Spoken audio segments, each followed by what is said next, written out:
Hello aspirants and welcome again to Legacy IAS Academy. In this lecture, we will be discussing about Iran and its nuclear program, because the news is coming that the Iranian foreign minister, the Iranian FM, has vowed that Tehran will not stop. Tehran, basically Iran, will not stop uranium enrichment. So we'll also understand what is this uranium enrichment all about and why is the focus over there and why is Tehran vowing to not stop uranium enrichment. All that and much more is what we will see in this lecture. So what is the background of this statement? So this statement is made under certain context. So once the statement is made, it basically affirms the resolve of Iran to keep on enriching the uranium. Now, who has said this? The foreign minister has said this. Now, what is the background of the statement? This statement comes subsequent to the attacks that USA had carried out on Iran and Iranian nuclear facilities. So it was to deter Iran to nuclearize, to carry on uranium enrichment.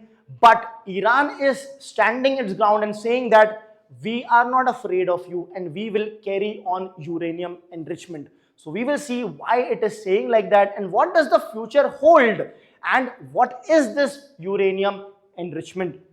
Now, before we move on to that, an announcement with respect to the new batches of Legacy IAS Academy that is starting from 9th and 11th of August, wherein you will be taught by, guided by, mentored by the experts in UPSC industry, having rich amount of experience, each of them having over 10 years of experience, all of them having given their own personality tests as well for the UPSC Civil Services examination. So if you enroll with us, you will be guided by them, plus you will be getting various advantages, which of course includes but not limited to the one-on-one mentorship from the teachers that you just saw, regular interactions with them. The batch size is just of 40 students in order to ensure individual focus on the students. There will be daily answer writing practice. There will of course be test series for prelims as well as for mains, and the 360-degree approach to cover the entire current affairs, wherein what we do is one entire day of the week will be dedicated only for current affairs live classes in order to ensure that your current affairs is also covered comprehensively. So you can simply download the Legacy IAS Academy app, wherein the provision to subscribe is available, or you can log on to www.legacyis.com or call on these two numbers that are given over here. Having said that, let's continue with the news. So, what is the background, the entire historical background of what is being developing with respect to Iran, USA and Israel? So basically the origin is there in 1950s under the Atoms for Peace.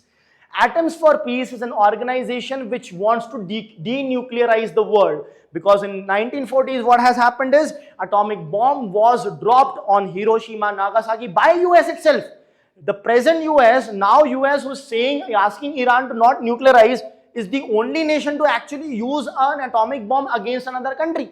So that has happened. So then it gave rise to the Atoms of Peace, which wanted denuclearization. With the US support, this was launched.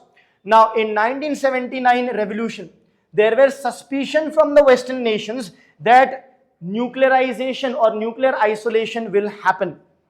Right. Now, what is the key component of nuclearization? The one important thing is the enrichment of uranium. So, if a country is enriching uranium beyond a particular threshold percentage, it could be safe to say that they are preparing for nuclearization or using nuclear energy as a weapon. Because low-grade uranium enrichment cannot be used in nuclear weapons. It can only be used to produce energy, for example, electricity, but not as a nuclear weapon. To produce nuclear weapon, you need further nuclear enrichment, as a result of which this is playing an important role. And that is why the Iranian foreign minister is saying that we will not stop enriching the uranium.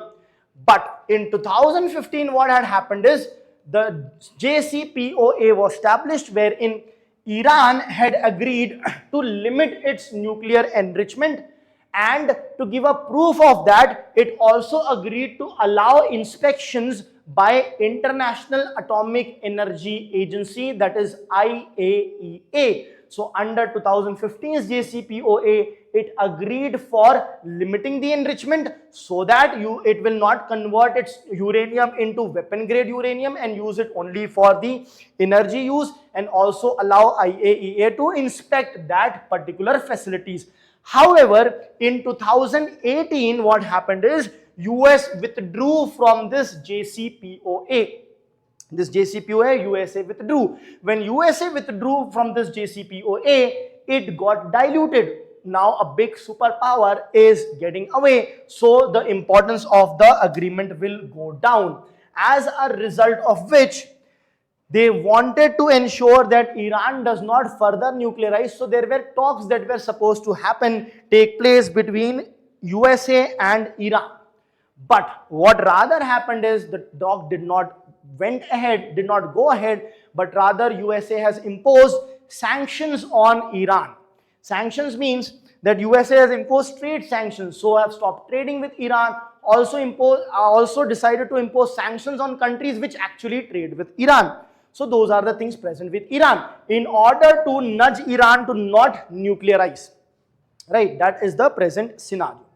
Now, since that has happened is Iran still continued to enrich is what we were told.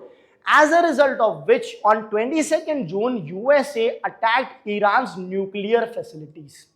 Right, Iran and Israel were already in war with each other, but USA entered and bombed Iran's nuclear facilities in order to stop Iran from further nuclearization.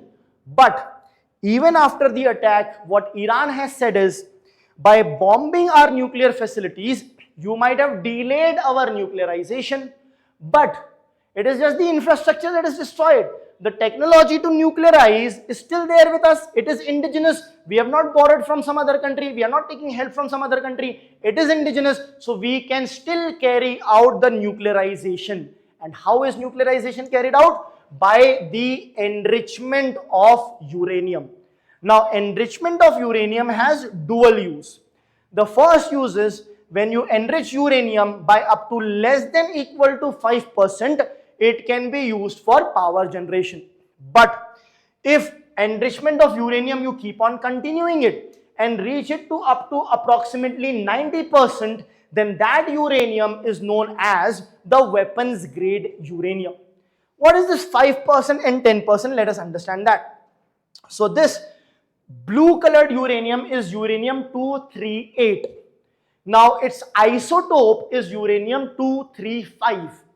And here you can see, out of these tens of different uranium, blue uranium, only one is uranium-235.